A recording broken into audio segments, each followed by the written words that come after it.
recording button before I forget. Okay, that's great. Thank you.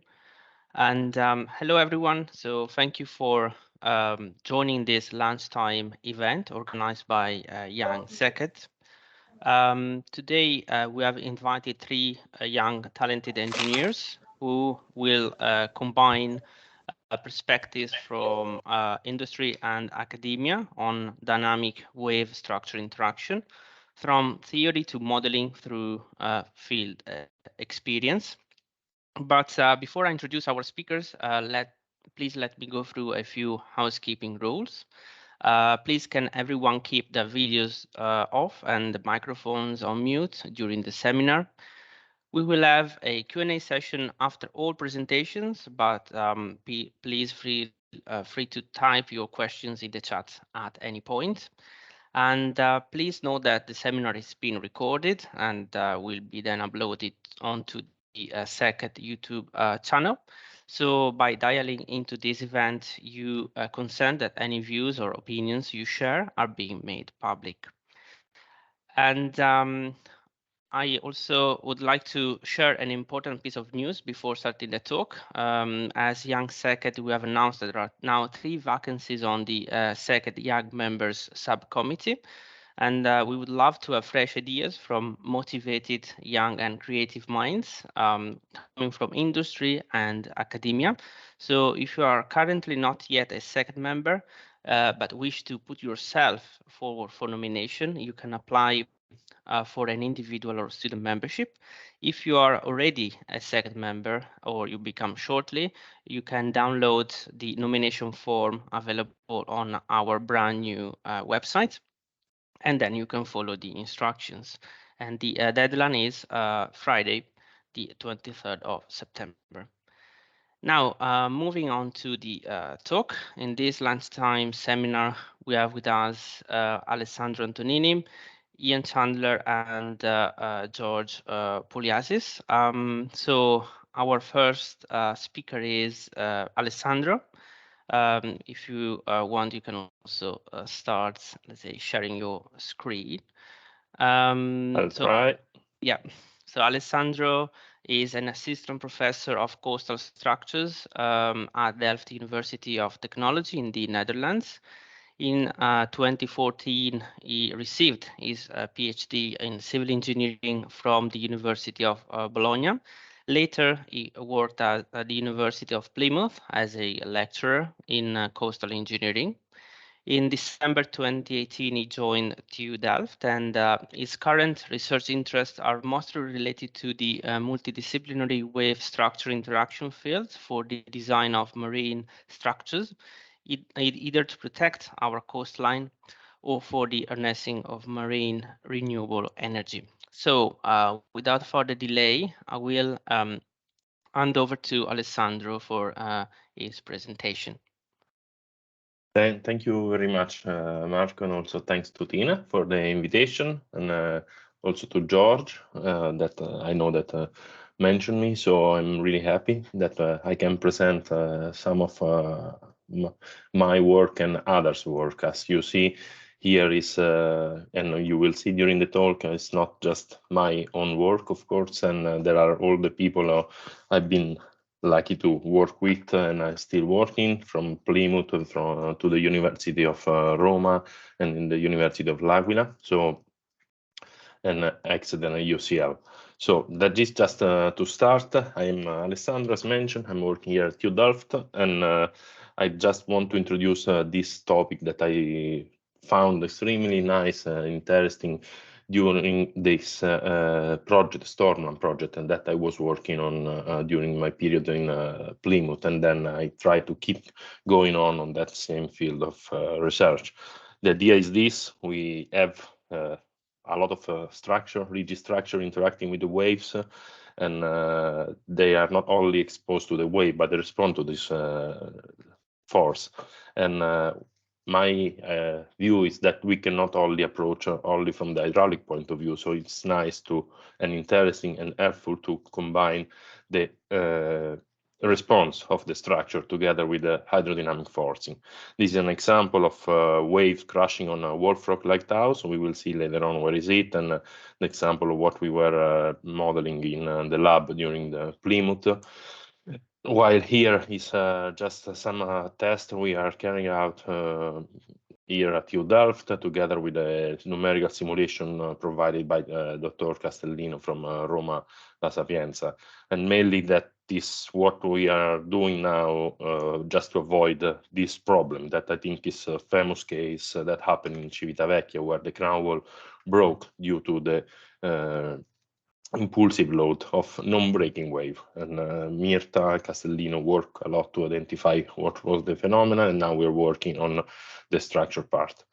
But just moving to the talk, I will try to be in time. I'm not sure, Marco, please let me know when I should cut if I'm longer. And three topic, the survivability assessment of the lighthouses, mainly work that was developed during my UK experience for during the Stormland project, coordinated by Professor Rebi, the crown wall failure analysis, what we did to assess the behavior and what happened in Civitavecchia, and one of our last work on how we can use, let's say, real structure to measure or infer the wave force that generate the shaking of the structure.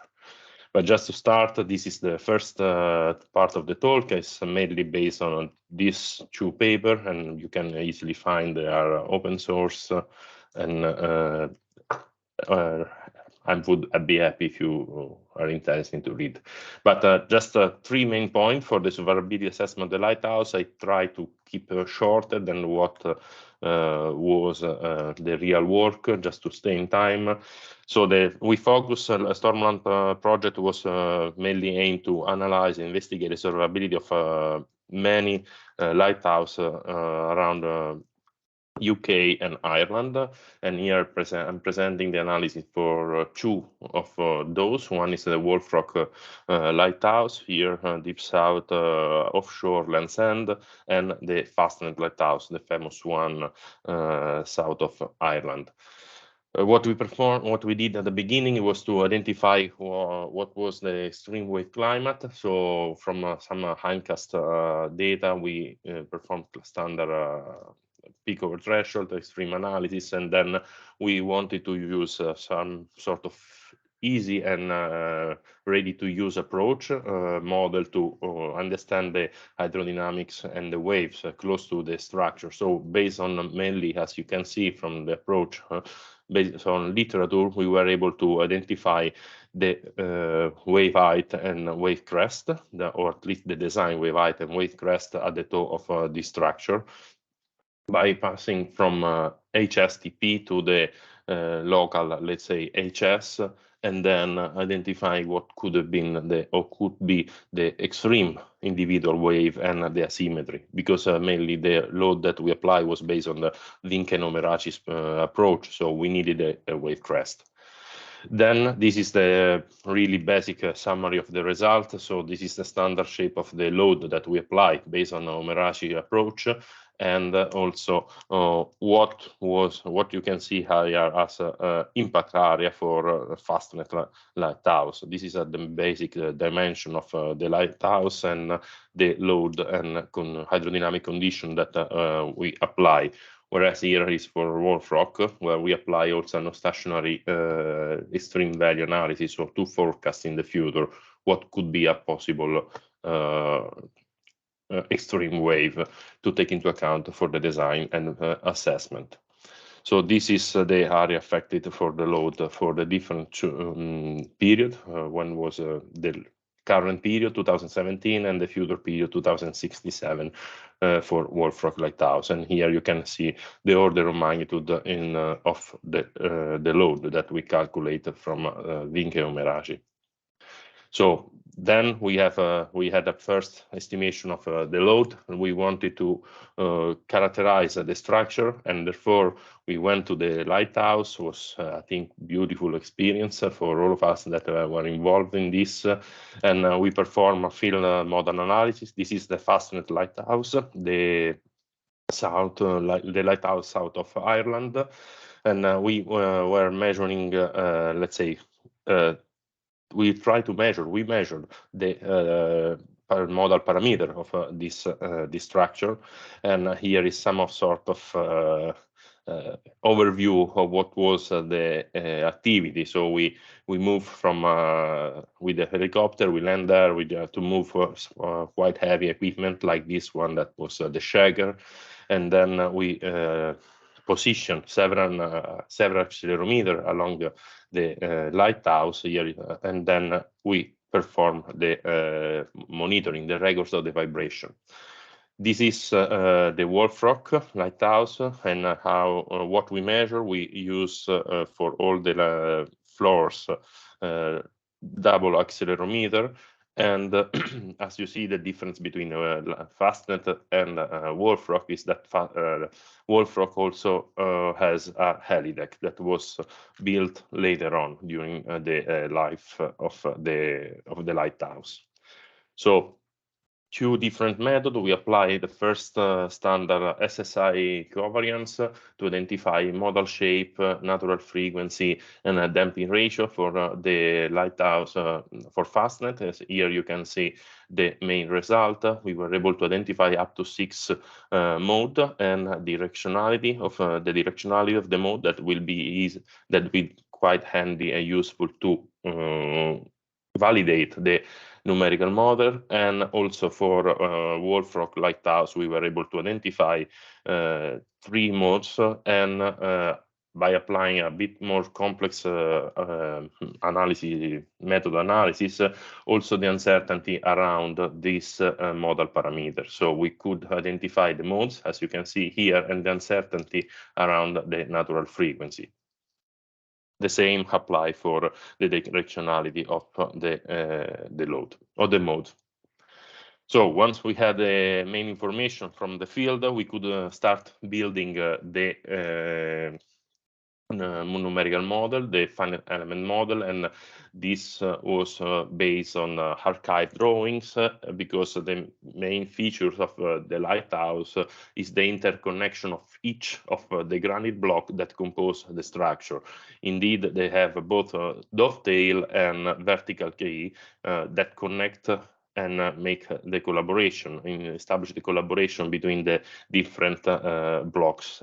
And that was a fundamental aspect to capture within the numerical model. So we first apply a finite element model with discontinuity between cores and cores, so that we could capture the uplift of the cores. And here it was an example of how we pass from the drawing to the numerical domain.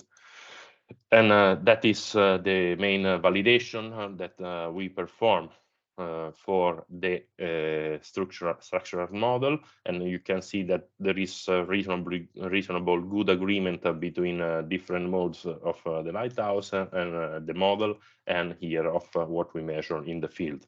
So this gives us a bit of confidence, give us the confidence required to use the model to properly assess the survivability of the lighthouse. And here is the result of applying the load that we were looking at before to the Fastnet lighthouse. To be clear, here is the top view of the lighthouse, and here is the impact area. And on the almost on the other side of the lighthouse, there was the contact area. So the lighthouse was in contact with the rock on its back. So that really reduced massively the response of the structure, because the main load was applied exactly or almost exactly on the other side of the cylinder. So we saw a really small response to this load that we calculate, and then our assessment was quite positive, because we didn't reach more than 80% of the compressive strength of the granite element.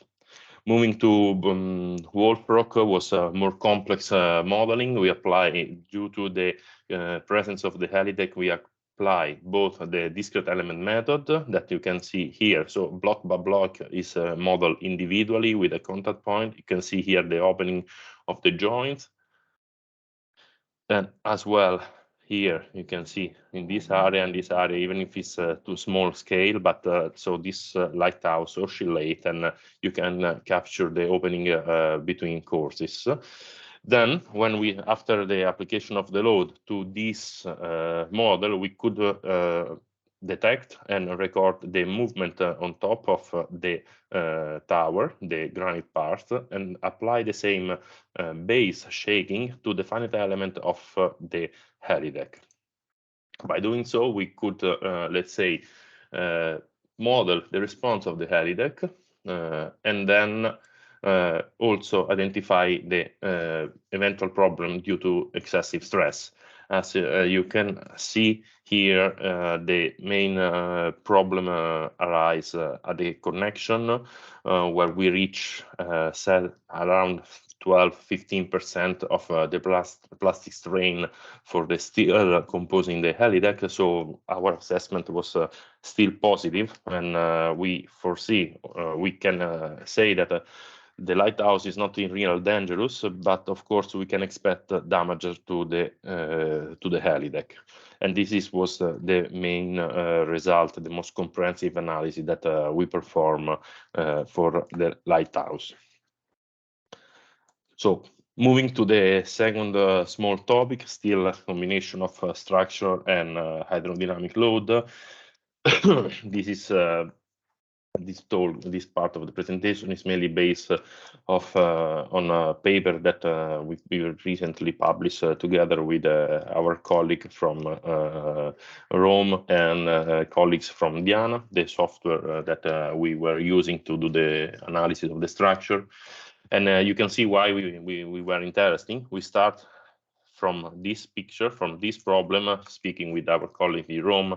They did quite thorough analysis, hydrodynamic analysis, identifying the new phenomena that generate the impulsive load, because this is quite deep breakwater, 15–17 meter of water depth in front, so wave does not break, but still you can have impulsive load due to the what was called a confined crest impact. So the waves goes up, and then when you reach the tip of the recurve, there is a sort of a stop.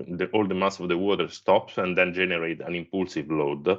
That was the main cause of the failure of the structure, together with some problem that we will see later of the structure itself. Something that we can already see is that the the reinforcement of the steel reinforcement was definitely put on the wrong side, instead of on the compressed part of the structure, instead of on what we can expect to be intention. So what we did is to model with a finite element method the ground wall. We schematize the cantilever and the slab at the bottom, even if the slab was not exactly the most important part for us to assess. And we perform a standard model analysis that is rather easy to do with a finite element method compared to what can be on the field. And also assess the main, let's say, modes that affect the structure. And as you can see, the first mode here is the standard cantilever one, so with the bending of the upper part of the vertical wall, and is what contributed most for all the vertical part of the structure. So we already had a sort of idea what could have been, let's say, the leading mode due to the failure.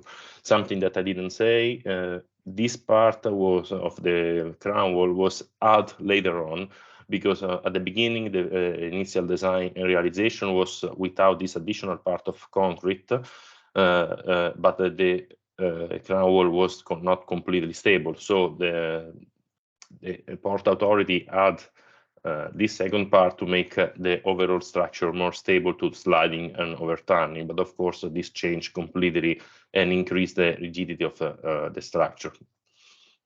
So what we performed was together with colleagues from Rome. They provide us the hydrodynamic load from Cfd modeling. So this is an example of from Castellino paper. We apply the time series, the pressure time series along the wall to our FEM structural model. And for different regular wave states, here you can see some example. And also we start to think how we can model in a simplified way the structure, the interaction with this impulsive load. And we just measure what was the duration of the impulsive part of the load and compare with the first natural mode of the structure. And we are always in the dynamic response. So we cannot use impulse theory because the duration of the impulsive part is too long compared to the main involved mode, but at the same time is short enough that cannot be modeled as a quasi-static load. So that was the reason mainly why we went through the finite element model, modeling the variation of the load along the wall. The first analysis was a linear elastic model, just to have a first idea of the behavior and whether we could expect damage and failure. And as you can see, we test different class of concrete according to the Eurocode and going down. And we see that there is no reason why we could expect real damage for higher class of concrete, but for a lower class C2530 class of concrete, there is high risk of damage of cracking. So we go further, we perform a nonlinear analysis, and the model that we apply was able also to identify and describe cracking of the element. And as you can see, this is the main result of the simulation under the largest wave condition, so 7 meter wave height and 11 second of period. And here is some basic plot where you can see what we applied, the pressure at the maximum point of crack and at the 0.8. So here are the tip of the recurve crown wall, and the stress inside the structure at the point of cracking. And then this is also the cracked width. So at the end, we reproduce reasonably well the crack of the concrete and the failure of the seawall. And we can say that it's likely possible that with a higher concrete class, we would not have had the failure of the structure. So this roughly conclude the first couple of topics. I know that I was quite fast, but there was not too much time, so that I wanted to give you an overview of what we've been doing. And moving to what we are doing now, we are trying to test a different type of recurve crown wall to optimize both the overtopping performance and as well to reduce the amount of material that is required to build this crown wall. But this is still ongoing, so the only thing is I have is this couple of pictures of the first elastic model. So moving to the next and my last part of the last part of my talk, I would like to present this wave force identification, inverse method to measure the waves force. This is the last work we published from the Stormland project, and the main reason of this, let's say, work was that on this laboratory setup, we had quite a lot of vibration of our lighthouse, of this cylinder. Despite we try to reduce and make as stiff as possible, still when we had bore or fully breaking wave, or the front face of the bore interacting with the lighthouse, the load is sort of impulsive, and then there is always a bit of stimulation of the natural frequency of the structure. Therefore, we do not really measure what is the real force, but we measure the response of the setup. And the response was measured here in this part where we had force transducers. So that is bit more detail. You can find this paper that we published recently, so already a couple of years, 1 year ago, and all the mathematical tools are developed and explained, and there is also no application, and all the procedure can be downloaded to reproduce and to apply the method. So mainly the idea is this: we have two structure. One is in the field lighthouse, and one is a laboratory setup. On the field, what we measure in terms of shaking and vibration is real, is what the structure is, the response of the structure. In the lab is what we don't want, because when we model the interaction between wave and structure in the model, the basic assumption is that the structure should be rigid. But if we want to measure force, we need to allow a slightly small movement. Otherwise, we cannot measure anything. And this was a problem, because allowing some movement, that means the structure and the setup has its own natural frequency, that if with a really impulsive load is stimulated and it starts to vibrate. So we will measure something that is not the force acting on the structure. That can be basically schematized as a single degree of freedom or multiple degree of freedom. So what we have is the wave force acting on the system, and what we measure is the response of this system. So we want to come back from what we measure to what generated this response. That is a classical problem of a linear time invariant system. That can be described from the impulse response function and the convolution between any type of incident load and the impulse response function. So once we have the impulse response function, that can be described by this function here, the mass, the damped natural frequency, and the damping ratio and the natural frequency, we can let's say, define any type of forward problem, solve any type of forward problem. So identify the response, describe the response of the structure to whatever type of incident signal. The main problem here is that we want to go back. We want to identify, and this is how we can express this convolution between the impulse response function, the forcing. This is the impulse response function, the forcing, and this is the response. It can also be expressed in terms of matrices, and this makes our life a bit easier to, especially to code and solve the problem. So what we want to do is just to find the inverse of the matrix G, and then apply to the response and get out what was the cause, the reason of this problem, of this response. So we calculate, this is just a basic theoretical example. So we assume that the elastic behavior of the structure, so we don't have any huge load that generate plastic deformation in the real structure. Therefore, we can build up based on the modal parameter, mass, natural frequency, stiffness, and damping ratio, our impulse response function that is also used, that is later used to build the matrix G that describe completely the system. And the matrix G is nothing else than a Toeplitz matrix based on the ERF. So ERF shifted in time, let's say, that produced this lower triangular matrix.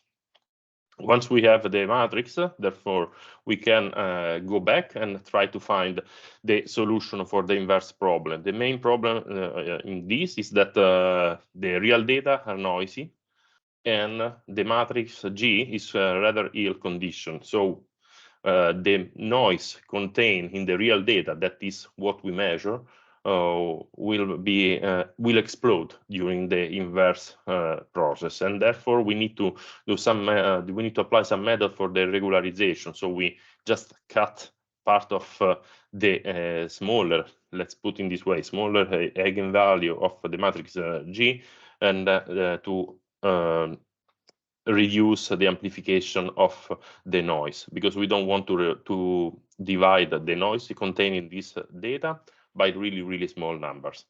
But there are different ways to do this, least square and singular variable decomposition, Tikhonov regularization. What we apply was a Bayesian method, so that means we want to describe the probability that our model M is able to, let's say, describe the data that we recorded. So which is the probability that our model will explain the data that we recorded. That was the main leading problem. So I will be quite quick here. So the classical Bayesian method. So we have the prior distribution that we will see how we can build the likelihood function. So how we incorporate our data within the model. The prior will just give you the possibility to incorporate a prior knowledge about the wave force in this case, and then the posterior probability distribution. So our real result, because we will not have at the end 1 point, only one value, but we will have a probability function for our result. So if we assume that the prior information are time evolving, so for each instant, for instance, if you assume that this is a theoretical example, we have an oscillator, single degree of freedom, and then is stimulated with this black impulse, we can come back. We want to apply the same method to the theoretical method. So we know some information that we can model with the prior, with expected value is M prior, and the associated covariance matrix of related to the prior can be described by CM. So by this process, we can incorporate information. So information about what we already know from previous study. At the end, what we really want to have is to find this posterior distribution. So it's the description of the probability that for each instant of this signal, our reconstruct force was generating the response that we identified, that we recorded. So we will, in order to pick one single value, we will use the maximum a posterior value. So that means we use the mode of this posterior distribution. And what we have is this. So you can see in the synthetic, let's say, example, the black line here is what was the original force, the real force that we apply to the oscillator. The green light is the green light is the reconstructed force with the Bayesian method. The dashed one is the uncertainty around this reconstruction, and the purple one is from the reconstruction of the force through the truncated singular value decomposition. However, the prior distribution in this case has zero covariance. That means we do not provide any information about the inverse process, about the correlation between point and point in time. So we can assume that we know something because we roughly have an order of magnitude of what could be the load generating this response. Therefore, if we introduce this additional information, we have a sort of a smoothing effect, and then you can see that the reconstruction of the force is much better, and also the uncertainty that is only now due to the background noise in the data increase a lot. So we were able to theoretically reconstruct perfectly the wave force perfectly with a good result. So we apply this to the laboratory setup. Once we proved that theoretically was working the method, we applied this to the laboratory result. And this is the setup we had in Plymouth. And this is a typical records that we have, raw data. So we have, this is the run up along the cylinder, and that is what we had in terms of force and moment here at the load cell. So it's completely, the response, the real force was completely overwhelmed by the natural frequency, the oscillation of the cylinder. As you can see, this is indeed the Hilbert-Swan spectra that was around 12, 13 hertz. So that corresponded quite well with what we measure. So that was unusable. We could not use. Then we applied a methodology, but before we had to construct the impulse response function for the laboratory setup. So what we did is to use a hammer that could record the force applied to the structure. We did several hits on the lab lighthouse, and then we reconstruct our impulse response function. That is the black line that you can see here. And here you see that it's not a fully complete single degree of freedom, because you have this main mode of the laboratory setup that is around 12 hertz, as we saw here in the response, and some other smaller, less energetic mode. But however, we for now neglected this second and third mode, and then we only use the first one. So we build also our prior information. That means we apply what we know, Viken and Merashi, with to identify the order of magnitude of the possible load that could generate this shaking. And also we assume quite large standard deviation. So we have quite a lot. That means in the system we say, okay, we know that this is likely to be a reasonable load with this uncertainty. So there is quite a lot of uncertainty that we assume that is half of the maximum load. And then in order to apply the smoothing function and the correlation between point in time, we use GODA to identify the impulsive load length. This leads us to the result, and as you can see here is the run-up detected with the optical system, the wave height of the water surface with the dot line, and this is the force that we measure or that we extract from the measurement. The measurement are this oscillating signal on the background, the spectra, that let's say Hilbert spectra of the detected force, and this is the signal of the moment. So we have everything, this moment and the moment and the force. So we could pass to the to identify the point of application of the force through in time. And also something that I didn't mention before, being a Bayesian approach, we could also quantify the uncertainty around the estimation of each point. But this here, the uncertainty is so small, as you can see here from the posterior distribution at the maximum force, that it doesn't is not visible, but there is. This is a zoom on the at this point of the distribution of point. As you can see here, this is the run-up, the blue line, and here is the point of application of the force, and the shadow part is the uncertainty. That, of course, sometimes there is something not fully physically that makes sense. This point, for instance, is above the run-up, but that is the point of application is above the run-up. That, of course, is not possible. But we think, or we're pretty sure that the main problem is the detection of the run-up, because we always we did it automatically with the camera, and most of the time there is a bit of confusion, as we will see during the next slide, of where is exactly the position of the water. So this is roughly the main result. Let's go here. That is the largest wave, and here you can see where the point of application of detected force.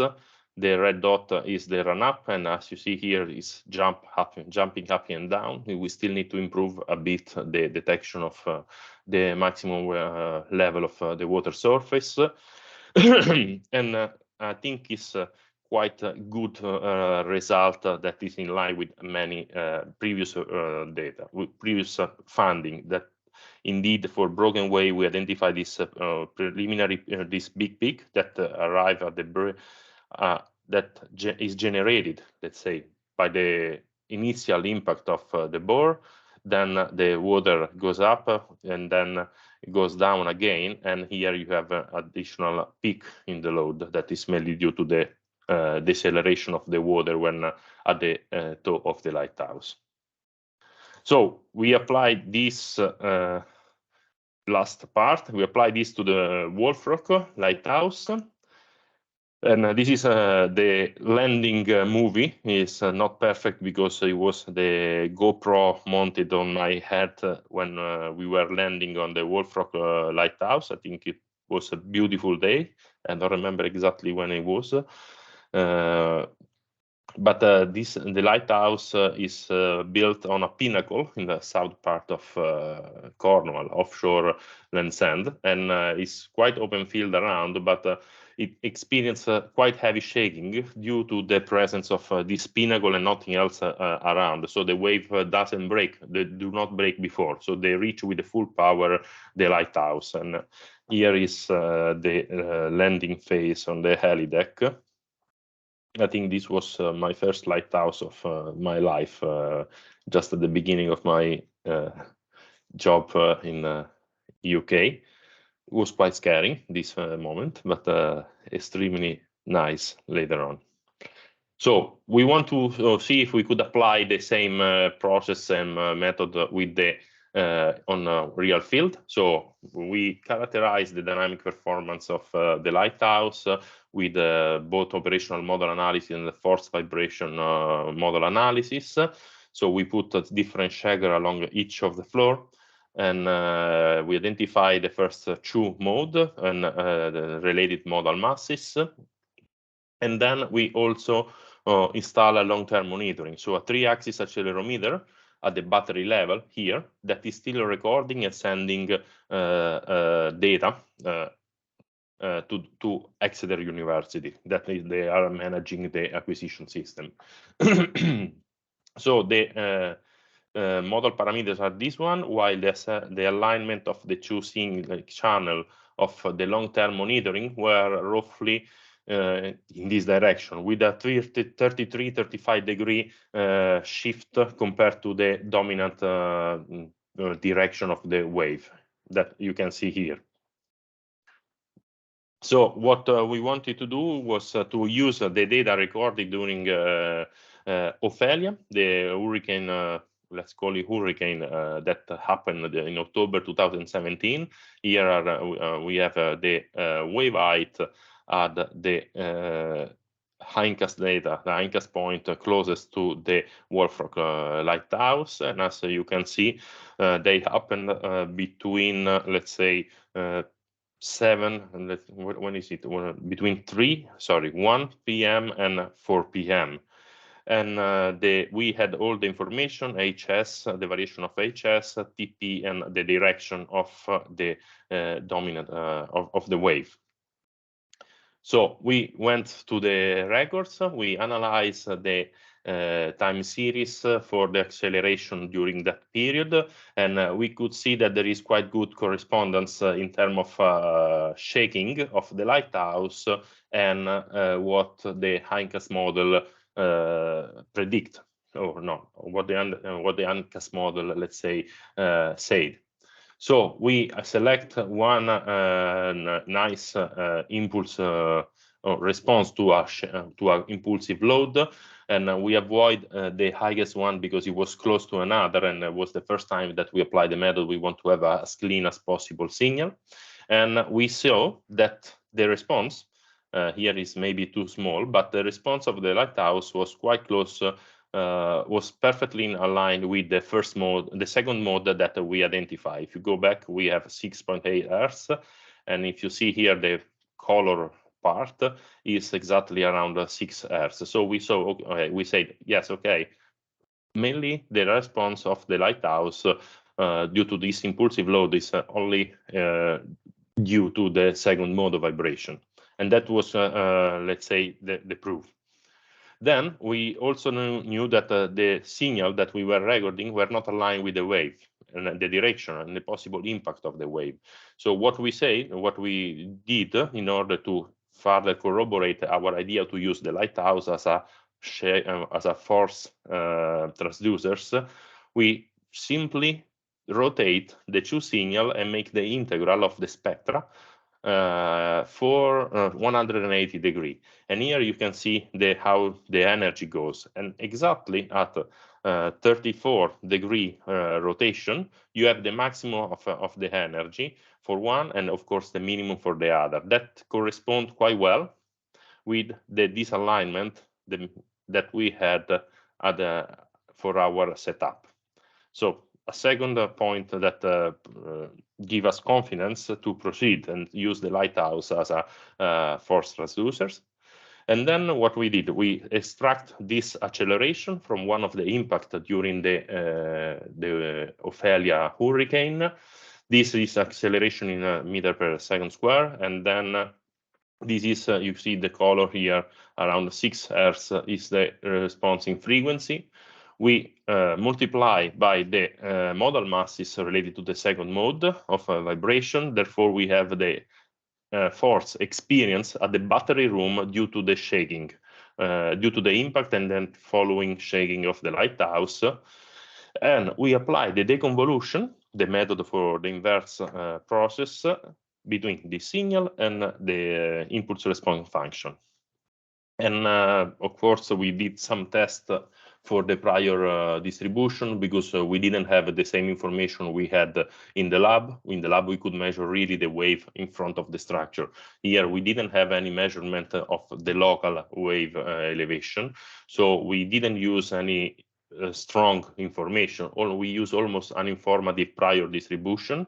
And therefore, we also do a sensitivity analysis to this prior distribution that were not really affecting the final result, as you can see here in terms of different standard deviation of the prior and length of correlation.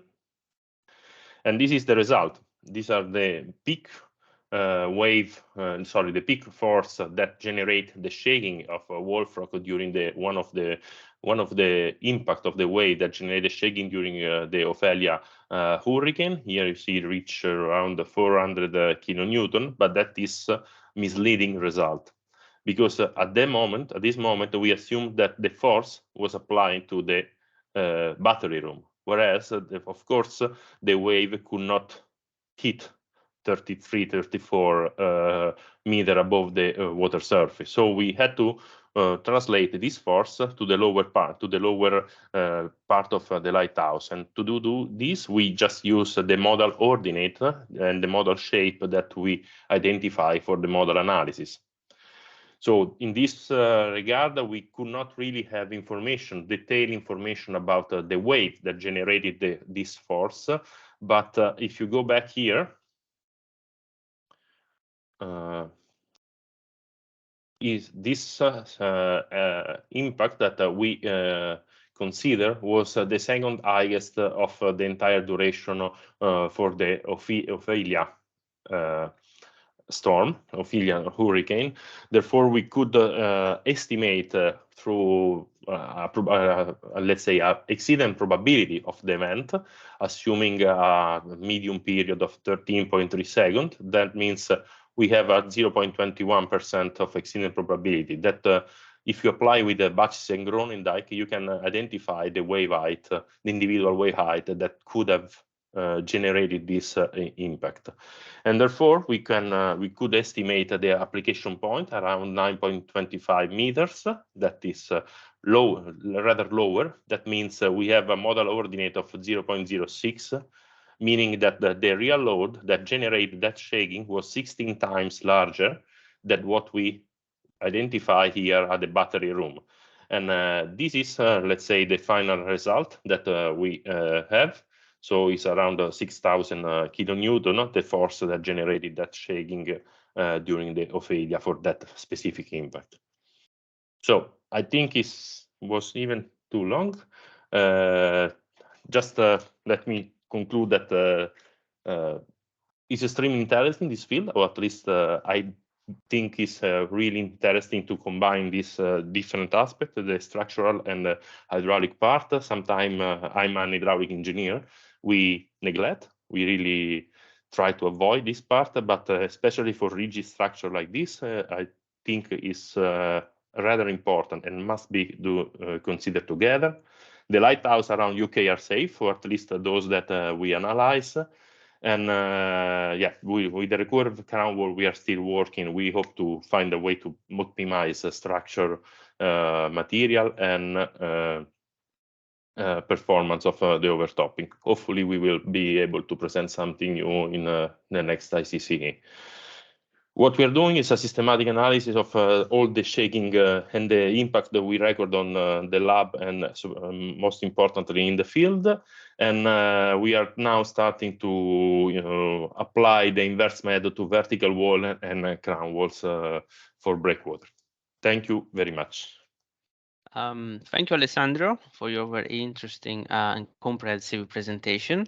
So I just want to remind all participants that the Q&A session will take place at the end of the three presentations. So, but feel free now to post your questions on the chat. Our next presenter is Ian Chandler, who is a senior engineer within the engineering group at the HR Wallingford. Ian has over 10 years experience of physical and computational modeling of hydraulic and coastal structures.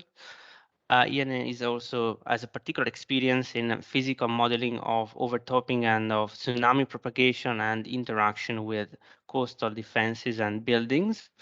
And previous to joining HR Wallingford, Ian completed a PhD at the University of Warwick, studying the mixing of solute pollutants across the sediment water interface, and specifically the vertical variation in mixing coefficients. So please, Ian, the floor is now yours.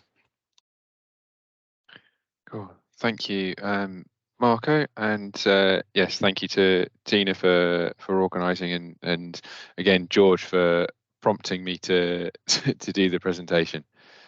So today I'm going to talk about some of the work that we've done developing our tsunami simulator and taking it from a concept through to a laboratory technique, and then I'll touch a little bit on where some of the results have taken, particularly the work that UCL have done and published from the data that we've gathered. So tsunamis, as most of you probably aware, are quite rare events, but they can cause a lot of damage when they happen. And this is just a map of some of the tsunamis that have happened. It's now a little bit old, it's up to 2016, but it gives you an idea of where they're concentrated around the Pacific Ring of Fire, and then also concentration around the Mediterranean as well.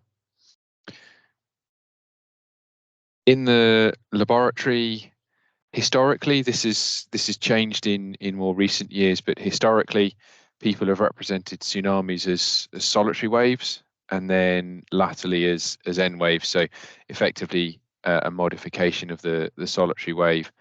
And as Skimmels pointed out in his 2016 paper, where he's showing here, this is taken from his paper, we have a solitary wave where he's matched the crest height of the solitary wave with the crest height of a wave taken from the Tohoku tsunami 2011 in Japan, and here the Indian Ocean tsunami 2004, the trace from the Mercator yacht. So here you can really see the solitary wave is lacking in the period.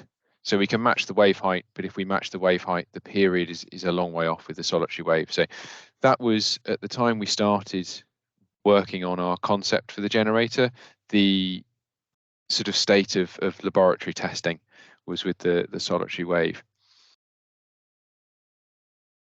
We've collaborated a lot with Tiziana, Professor Rosetto from UCL, and I know she's done a talk with for you guys previously, which I am assuming Marco is available still. And she's talked quite a lot about the results that have come out of this collaboration. But she came to us with a simple question: can we generate realistic tsunamis at a practical scale in the laboratory? The answer we decided was yes, and that started us on the path to developing our generator. The main engineering questions that we were interested in answering were: what are the forces on the buildings and coastal defences? Are the existing guidelines adequate? And is there an engineering design solution to combat these forces? This is some of the existing at the time tsunami facilities, most of which are long, large wave tanks. There are challenges associated with generating tsunami length period waves with piston paddles, to do with the way that the paddle motion generates the wave, and they're often not stable in the long in terms of their propagation down the flume, particularly trough-led waves. There are now lots of other facilities. Some use a similar technique to the one we developed. Others use big dump tanks of water or more dam break methods. All of them have pros and cons, and a lot of them are looking at different aspects of the tsunami wave rather than trying to capture the whole thing. What we wanted to do is capture the really long period that you get with tsunami, earthquake generated tsunami. So our initial concept was based on a tide generator that we had at HR Wallingford in the 1950s. And it has a vacuum pump at the top and a control valve, and you can gently draw water up inside the tank to reduce the level inside your basin, and then you can open that valve to then allow that water back out and create a tidal cycle within the facility.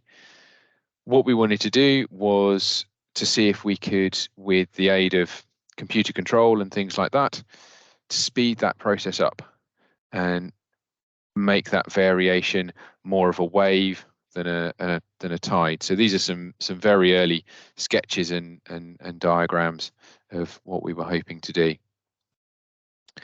The system we came up with is very similar to the concept, where we have a vacuum pump that is always on. We have a computer controlled air valve and essentially an upturned steel box. And when we close the valve, we lower the pressure inside the box. We draw water up inside. That creates the trough. We can then open the valve. The water, the pressure is equalized, and the water level drops and creates the crest, which then propagates down the flume. So it's a very simple method of moving large volumes of water in a very controlled way. Having come up with that concept design, we built our first generator back in 2009. These are some pictures of it and some of the experiments that were conducted by University College London using that generator, looking at whole body forces on buildings. So underneath this wooden building, underneath this plate, there is a load cell that is recording the forces acting on that building. There are some wave gauges in here and little propeller meters to try and understand the velocities of the flow and the height of the flow as it's going around the building. The generator itself was relatively small, fits in one of our small 45-meter long flumes. And one of the biggest challenges that we found was getting the flow of water out of the generator. So we went and did some numerical modeling. This is how it was originally built, with essentially a small circular pipe on the end to smooth the flow. You can see we get vortices forming off of the outlet, and that was creating lots of high frequency disturbance on the wave that we were generating. Through the numerical modeling, we were able to develop the smoother flow shaper, and we went back into the flume, and the first generator work really finished with being able to fairly accurately reproduce the Mercator trace at 1:50 scale within our flume. And that was really important because the smaller you go in a physical model, the more influence the scale effects have. So when we're doing a typical coastal model in our laboratory, we won't go any smaller than 1:60 for a large 3D model, and we'll try and get that scale as big as possible as we can. So 1:40 is a typical scale that we'll work at even in a 3D model. So being able to work at 1:50 with full length tsunami traces was really important for the future work we were planning with UCL. Following on from that initial work, we won a large European Research Council grant called Urban Waves, and that allowed us to move to a 100-meter long flume, build a larger tank, the second generation tank, provide some more instrumentation within that tank to find a bit more about what's going on. Unfortunately, the technician who ordered the bolts ordered them a little bit long, so it does on the inside look a little bit like a medieval torture chamber, but they didn't affect the performance of the generator at all. This time we're running with 2 vacuum pumps because of the increased size, but still a single control valve, giving us the control of the wave.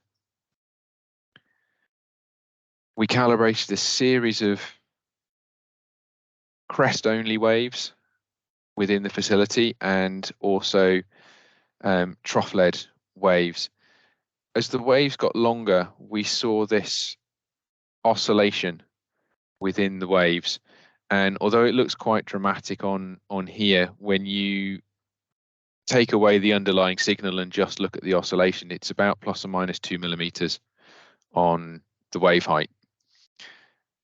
And we were able to determine that this was the natural period of the flume we were in. So essentially, as we started generating the wave, we initiated a seiche within the facility, and because the waves we're generating are so long, these at model scale are up to 240 seconds. So that's nearly a 45-minute long tsunami event in prototype. You can see the influence of that natural period of the flume, which is not normally visible when we're dealing with the wind waves that are typically generated in that flume. So having got our series of calibrated waves, we then moved on to do the science. And this allowed us to start off initially with validating the run-up. And this initially was to compare the performance of the generator with existing theory and see whether the generator was actually performing and generating tsunami-like waves. So we compared both with previous physical modeling and also with numerical modeling. Then we started to look at different elements. So here we have some different roughness elements on the slope to see how that affected the run-up. Once we were confident that the generator was working well, and it produced some interesting results. The paper was published in 2018 by Dr. David McGovern as the lead author, if you're interested in finding it. It highlighted a few interesting features. The main one was, where do you define your tsunami wave? And I'll come back a little bit to that later on. Once we've done the run-up, we moved to seawalls. That paper is under review currently. Hopefully will be published later in the year. We used a combination of load cells, inside pressure transducers, and we also looked at some pressure film as well. We measured the forces and the overtopping and linked the two together in the paper that's just been put together. We did some building work, and right at the end, we did some initial studies on the effect of arrays of buildings on the forces. So this was in preparation for the second phase of urban waves testing, which was going to be done in a much wider facility, which would allow for arrays of buildings. And here, these are simple wooden boxes with different amounts of weight inside them. and the lighter boxes move earlier and the heavier boxes move later, and if you increase the weight enough, they become stable. And we use that very simple method to get a rough idea of the force on the buildings in different configurations. So this one was a simple row of 3 buildings, so we can change the number of buildings and change the blockage ratio.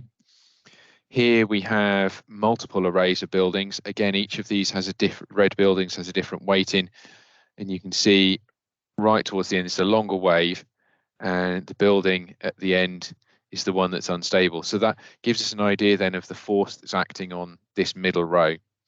One of the surprising findings from this initial study was that having a row of buildings behind reduced the overall body force on the buildings in front. That's because the second row blocks the flow and effectively equalizes the hydrostatic head across the building. So you still have a dynamic load on these buildings, but the hydrostatic head is equalized by the blockage of the second row. And so, let's say the overall body force is reduced.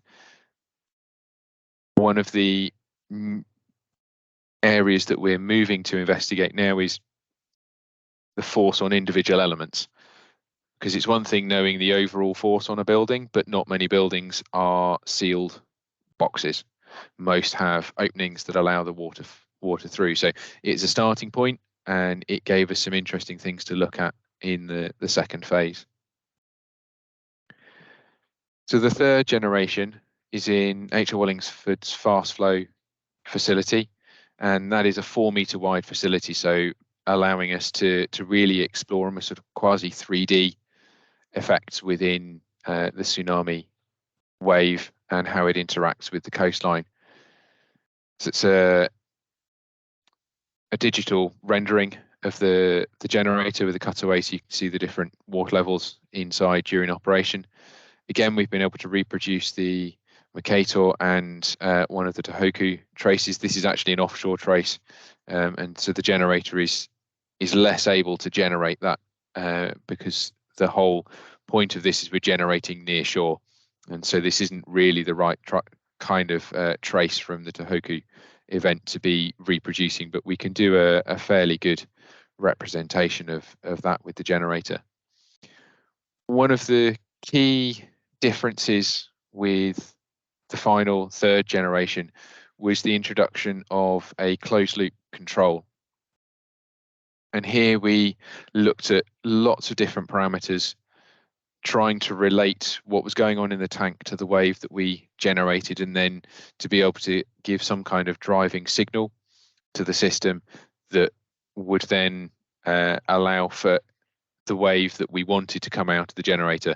Prior to this, we had been doing manual calibration, so generate the wave, change the valve time series by hand, generate the wave again, see whether that's closer to what we wanted, and keep going until we got the waveform we wanted.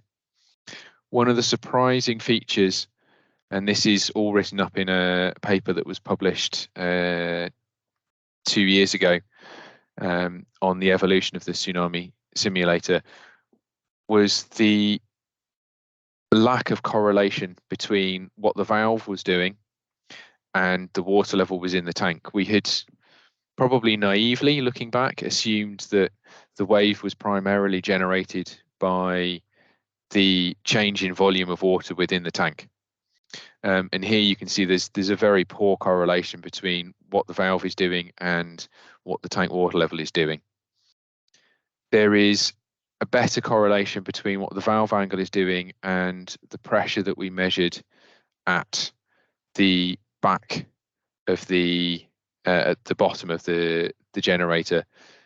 And then again, a better correlation here between the wave gauge directly outside the generator and the pressure that we were measuring at the base of the generator.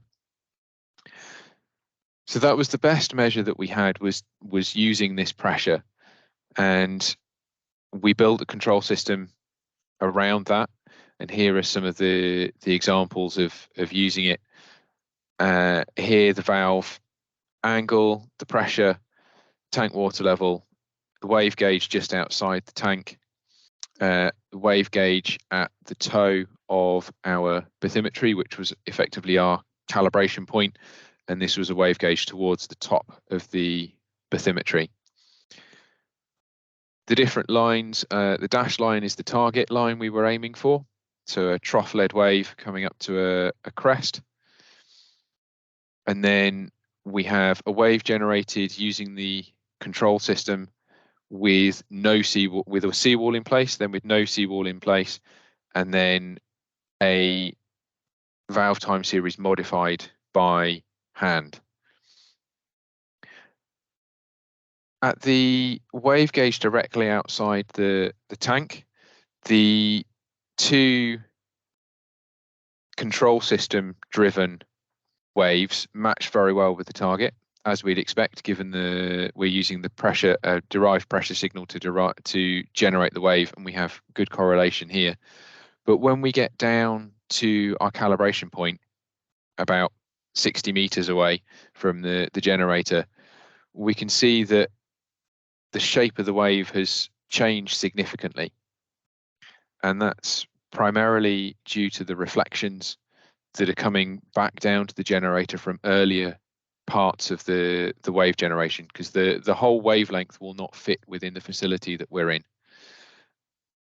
The pressure transducer picks up those reflections, and it appears to the system that it's generating the right wave. In practice, what it's doing is it's either sending too much water or too little water down the flume at different points in the series, and you end up with something that's an approximation of the shape we want, but is not quite. So we then refined that using a manually entered valve time series to match the target wave at the calibration point. And again, going up the bathymetry, we can see that it's a better match with the manually entered valve time series than with the PID control. So we can use the PID control to give us a first approximation of the waves that we want to look at, but there's still some development work in terms of understanding what is truly happening within the generator to generate the waves that we are getting. So we know we can generate the waves, and we know how to generate the waves, and we've been able to demonstrate the waves we're generating are representative tsunami waves, both in terms of the free surface elevation and the velocities that are within them. But we're still not 100% sure how we're generating at a fundamental level the waves that we are observing. Having created a set of waves as we had for the first phase, we then moved on to doing experiments. This is a video that was put together by Dr. McGovern, showing a few snapshots of some of the testing that was done. A lot of the data from these experiments is yet to be published, particularly the work on the arrays of buildings. So you can see down here the different building arrays. These are instrumented with load cells and pressure transducers. So a step up from our very basic sliding buildings. We looked at the influences of seawalls. We looked at the forces on the buildings with a seawall, without a seawall, with a gap in the seawall. Here you can see measuring the velocities in that gap and the wave height within the gap. Having different waves, some that overtopped the wall, some that didn't overtop.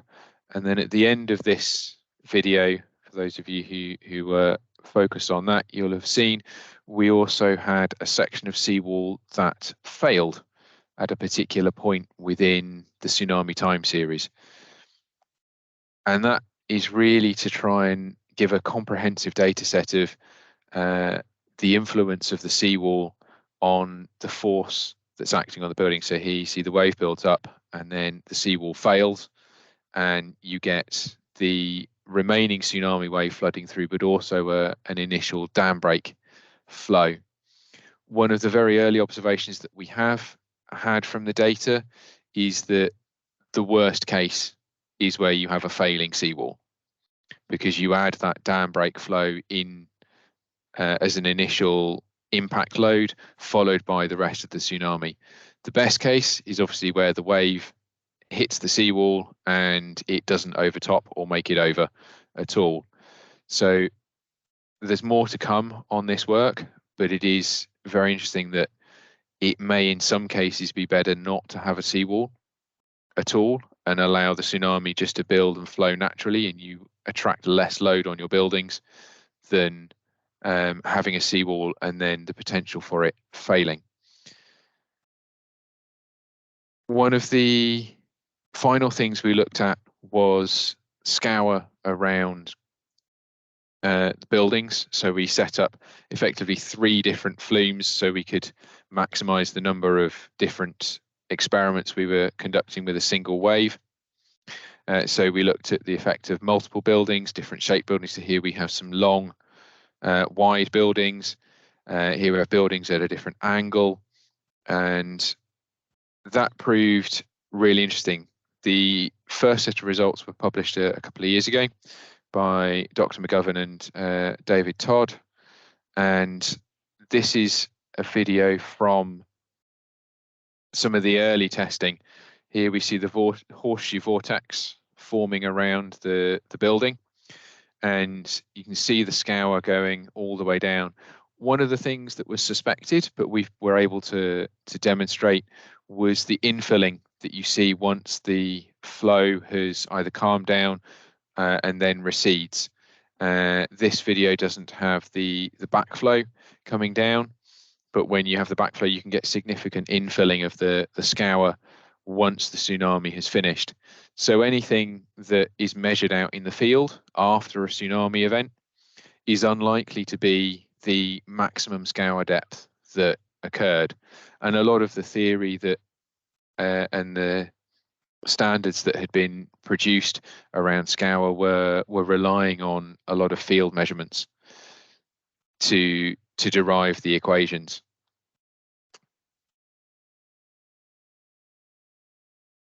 So that's where we are with the tsunami simulator. We've developed it from a concept through to proven laboratory technique. I want to finish with just special thanks to Professor William Alsop, Dr. David Robinson, Professor Tiziana Rosetto, Dr. David McGovern, and Dr. David Todd, who are key members of the team. Then Engineering Physics Research Council for funding, and the European Research Council as well, and support of lots of other people, both at UCL and at HR Wallingford, through the work. So thank you very much. Many thanks, Ian, for this fascinating presentation. So the final speaker for today's talk is George Pouliasis. George is an engineer within the Coast and Ocean Group at HR Wallingford. So his primary work concerns the simulation of offshore and nearshore wave processes for the design and impact of coastal structures. And George has a particular interest in the numerical modeling of nearshore processes, including wave breaking and wave structure interaction. Before joining HR Wallingford, George has worked within the water resources sector as a numerical modeler. He holds a civil engineering diploma from the National Technical University of Athens and is currently studying to complete his MSc in hydraulic engineering at the Delft University of Technology. So I'll hand over now to you, George. Thank you, Marco. Thanks everyone for coming. Thank you, Marina, for setting up the event and for the invitation. I'm going to share my screen.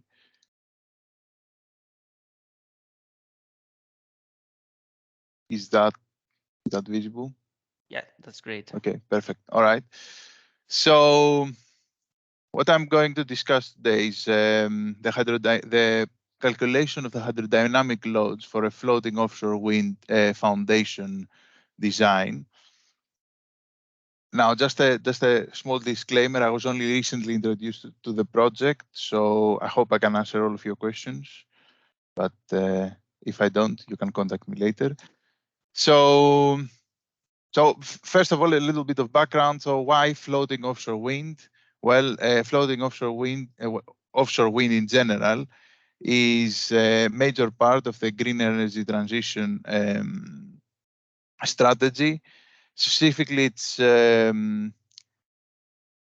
been calculated that the installed capacity of offshore wind will increase roughly about 1,000 times by 2040.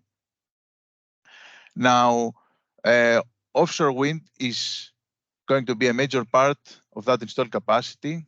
That's for technical reasons, but also because there is a great dynamic potential to be harnessed in the deeper parts of the seas. Now, generally, offshore wind relies upon fixed foundation designs. However, these are not feasible to be deployed in depths larger than 15 to 20 meters. Hence, we need to introduce floating offshore wind designs to go to the deeper parts.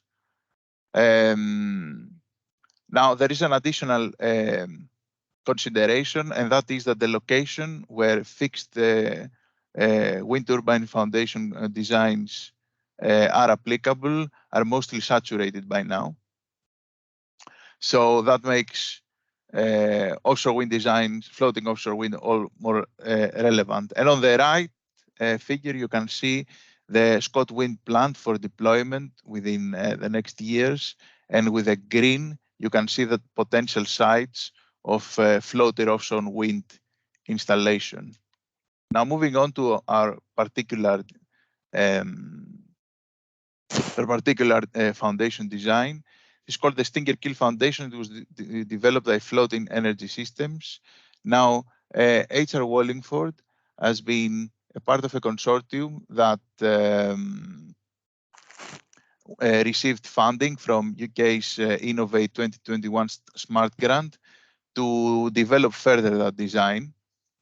Now, this design has a distinct ballast keel underneath, which can be retracted when the structure is positioned and installed, is tucked into position and installed, and then it can be deployed to provide stability under wave loading.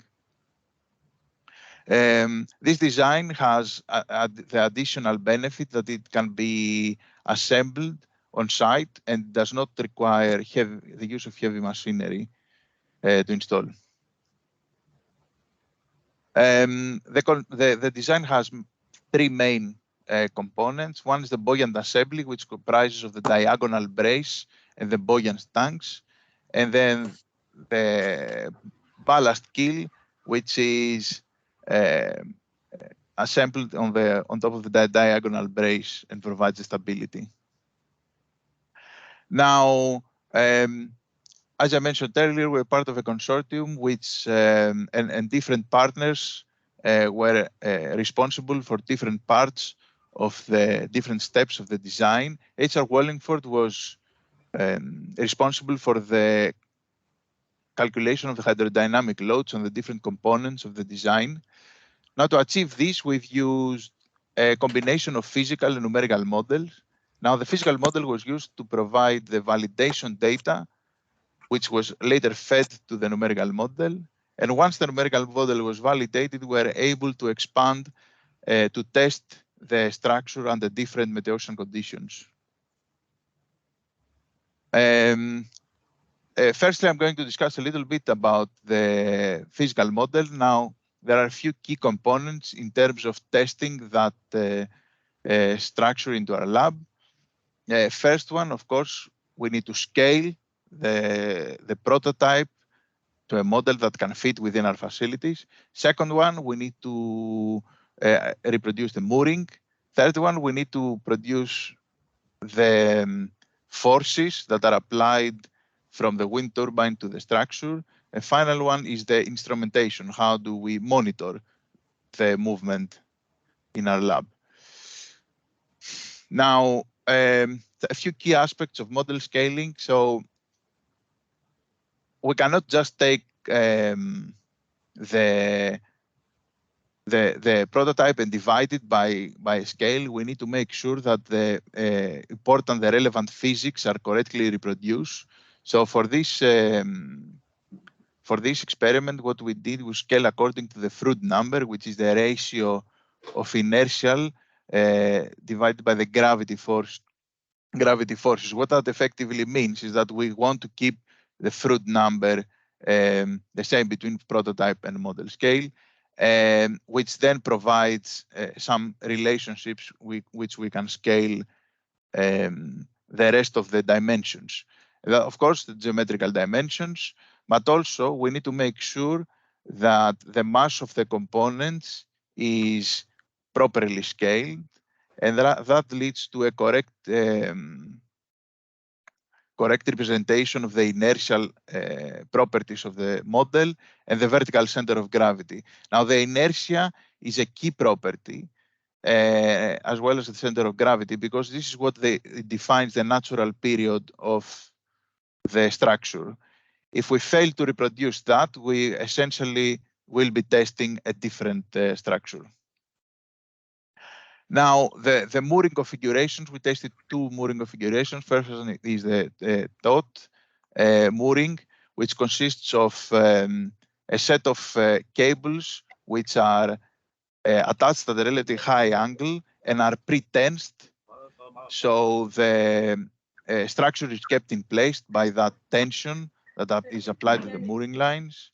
The second one is the so-called catenary mooring system. Now, these are chains which are attached at a lower angle, and the structure is held in place by the shear weight of the chain. Now, within the physical facility, with the model facilities, we reproduced the mooring lines by using equivalent stiffness. And the way that we did this, we used a combination of a simple line, a pulley, and a spring. Now, using the pulley, we are able to position the mooring line correctly as to reproduce the angle of attachment to the structure.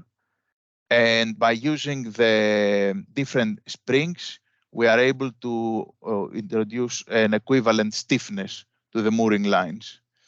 Now, this mechanism is attached to a load cell, which measures the forces, and the entire assembly is attached to this triangle, which can move onto this support, and by moving that accordingly, we can prescribe a specific pretension to the mooring lines.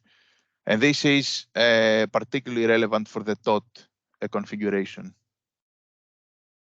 Now, the forces applied from the wind turbine are simply represented by a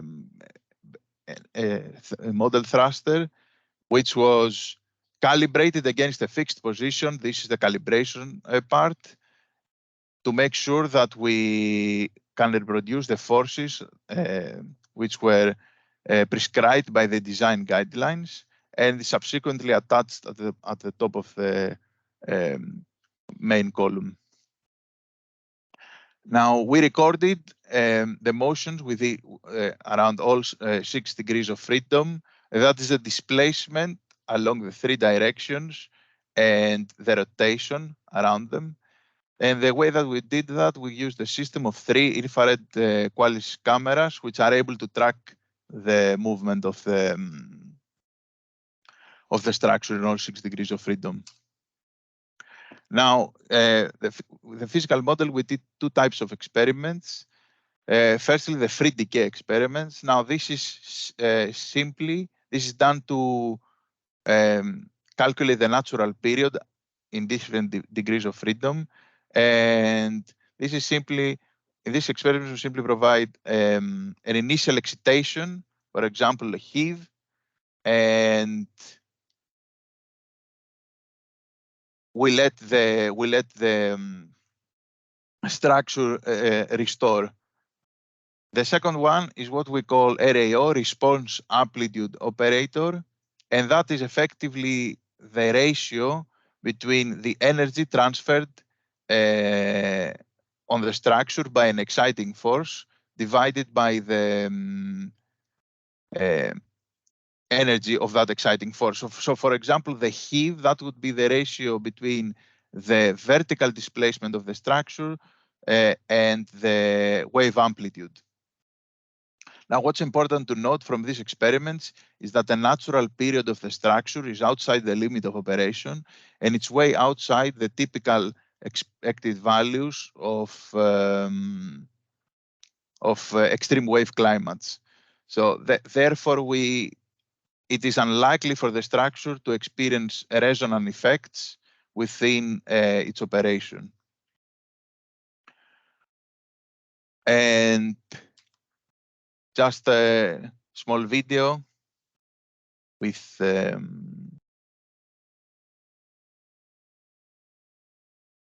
model, with a physical model.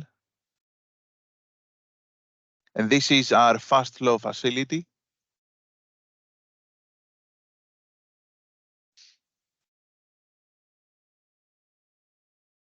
And I think I skip this forward because we are a bit close on time. Now let's discuss a little bit about the numerical modeling of the system.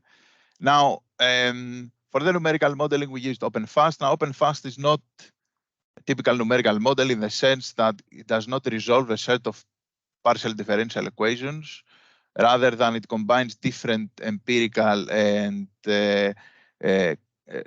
closed relationships together. It's sort of a glue code. Now, it has plenty of modules. The ones that we used was Elastodin for the structural dynamic of the model, Hydrodyn for the hydrodynamics, and Moordin for the mooring dynamics. I'm not going to go into detail for all of these components. I'm going to discuss a little bit about the Morrison's equation, which is the way that we've calculated the hydrodynamic loads. And the Morrison equation is an empirical equation valid for deep seas, and it's basically the sum of the inertial forces and the drag force. Now, the inertial forces arise from the difference in acceleration between the structure and the water, and the drag forces arise from the relative velocity between water and the structure. Now, this equation was applied to all of the different parts separately, and it was also when a part was of the structure was too long, it was applied in steps in order to capture the variation, the vertical variation of the force. Now, what I didn't mention is that why do we use this a bit more simplified approach? Is that in order to run a set of irregular wave conditions, say roughly a 6-hour storm, takes about a day with OpenFast. A full CFD model would take several weeks and a supercomputer. So this approach enables us to practically simulate the forces. And this is just a visualization of the model. Now, first part was the calibration of the numerical model, and we wanted to make sure that the calculated parameters from the physical model and the numerical model were within 10% from each other. And we can see this is the case for both mooring and free decay.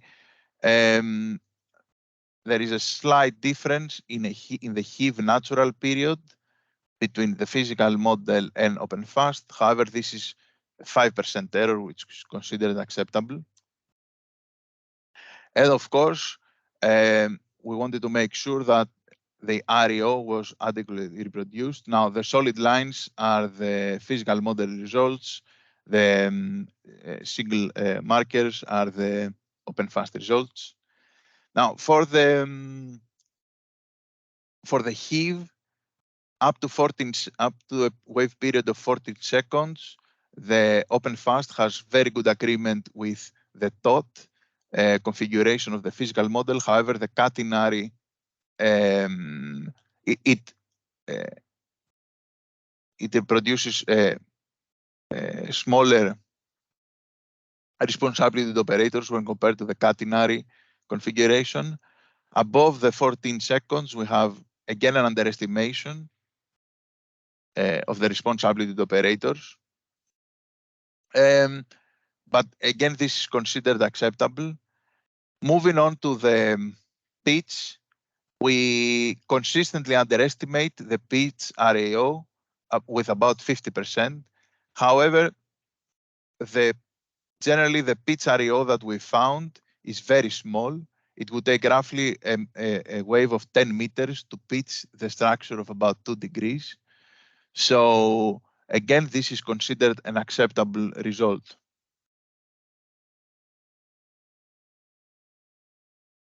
And now, since we have calibrated our model, we move on to prediction with irregular waves. This is just an example of the forcing of the hydrodynamic loads and forces that were calculated for different components of the structure and different meteocean conditions. There were two main takeaways from that analysis. First, that the inertial force component of the Morrison's equation is much larger than the drag force component. And then the second one is that the difference in the wave loads between the two mooring configurations remains within 5%. And this is just a visualization of the physical model, of the numerical model. Now, just what did this all lead to? Well, the hydrodynamic load results were provided to our partner, University of Strathclyde, which they designed, they performed a detailed design of its individual components, and this resulted in an 8% reduction of the steel mass required for the structure compared to the initial design. So this is a type of results which we can expect by doing this analysis. And that concludes my presentation. Thank you very much for your attention, and carpe ventum, which means seize the wind. Thank you very much, George, and it was great to end with some Latin at the end. So before opening the Q&A, so I would like to thank all the speakers for the talks. It's been a very fascinating and great to see such variety of projects and applications. And now we can move to the Q&A session. Let's say that we may have not very long time to go through all questions, but let's try to address a few questions that have already been posted on the chat. So the first question that was posted by Michalis is a question for Ian.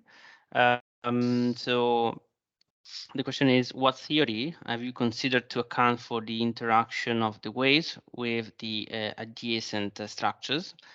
Is it Morrison's or Navier-Stokes? Have you considered an additional mass of the water to be activated around the structure while in excitation? And have you also considered different hydrodynamic levels on the front and the back side of the building? That's the quite number of questions, but yeah. Yes, there's a few different questions in there. Mm-hmm. So I will start by saying that our partners at UCL have been primarily analysing the data from the results. So a lot of this is their work that I'm going to talk about rather than the work I've done myself or specifically at Wallingford. To the first question on the theories, we've looked at several different ones, including Morrison's and the working straight from the Navier-Stokes equation. UCL have developed several 1D models, specifically looking at blocking ratio and things like that, to try and sort of account for that and build that in, and then couple those models with other structural models and things like that. So there's been a real combination of different approaches tried and moved forward. So I would probably look at some of the work that they've published, and if it's still available, Tiziana's previous presentation to this forum. On the last one on the different levels, we did do some basic analysis with the sliding buildings ourselves within HR Wallingford. We had a visiting researcher who analysed some data, and we presented a conference paper at it was actually ICE Breakwaters a couple of years ago, and there we did look at the different levels, hydrostatic levels on each side of the building, and that was the biggest contributor to the body force that we were measuring with the sliding buildings.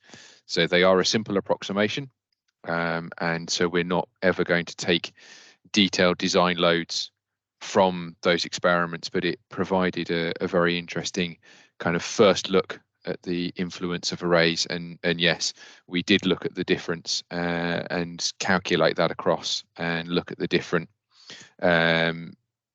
sort of approximations you could make in terms of the flow down the sides of the buildings as well.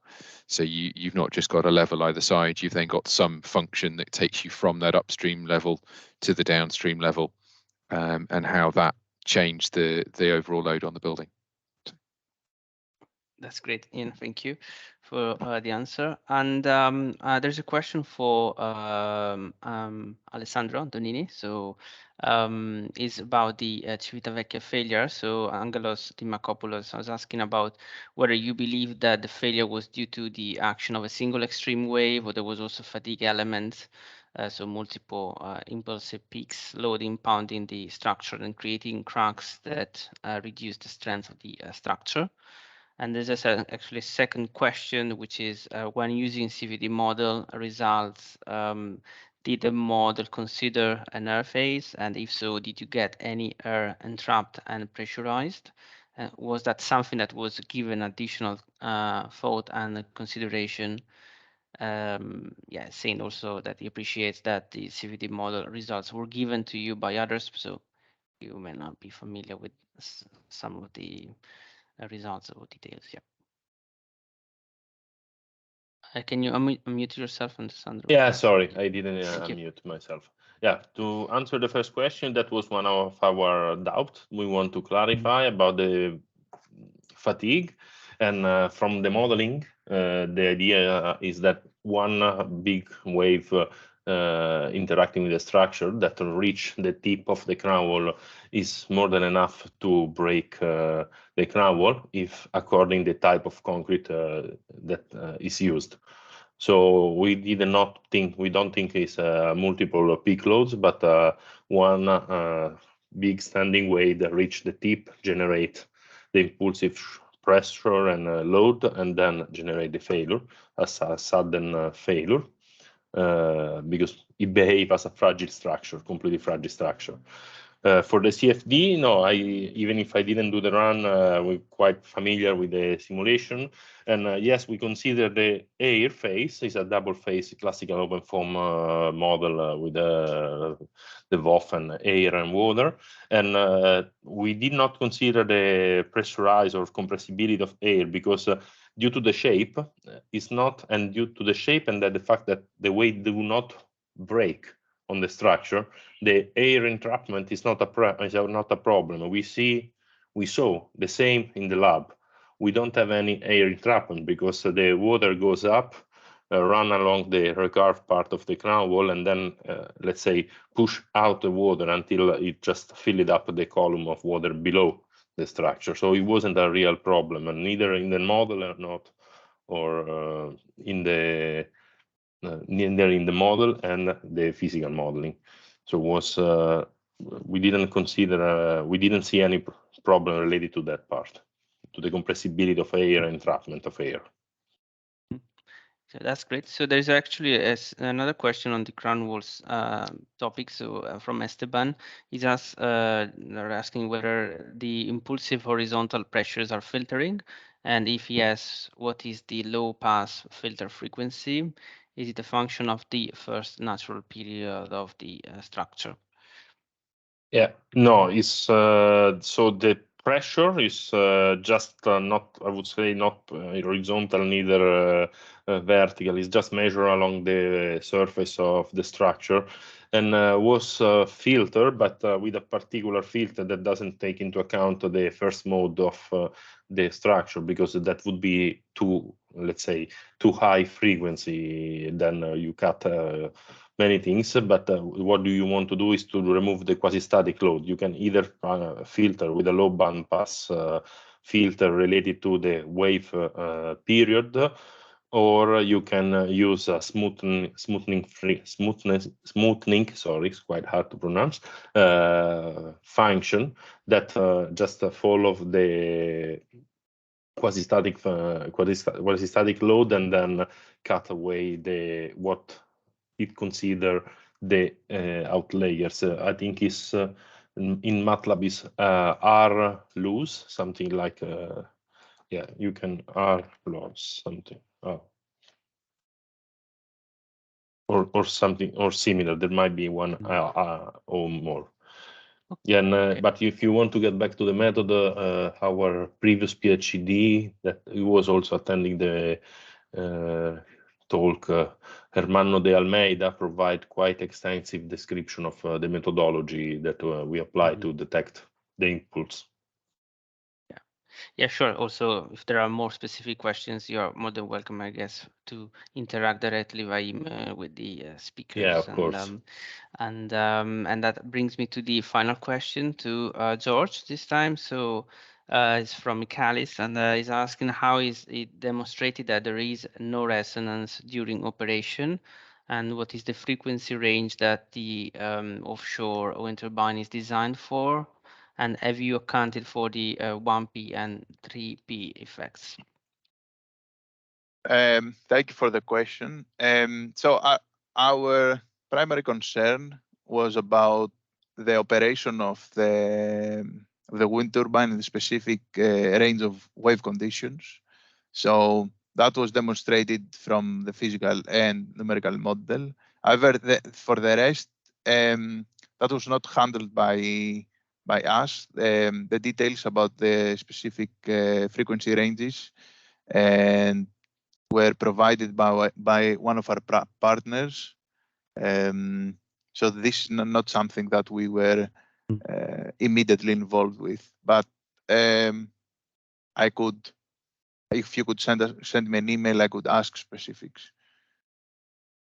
Okay, that's great, George. I believe there might be more questions from the audience, but I think we have already reached the end of the session for today. So as I mentioned, you're more than welcome to interact with the speakers directly. You can find easily all the details and to contact them. And also we are going to upload very shortly the recording of this presentation online. So that's again, so I would like to thank all the speakers and all the participants for also interacting through the chat and with questions. And yeah, so that's all for us. And thank you very much. Thank you very much. Thanks, everyone.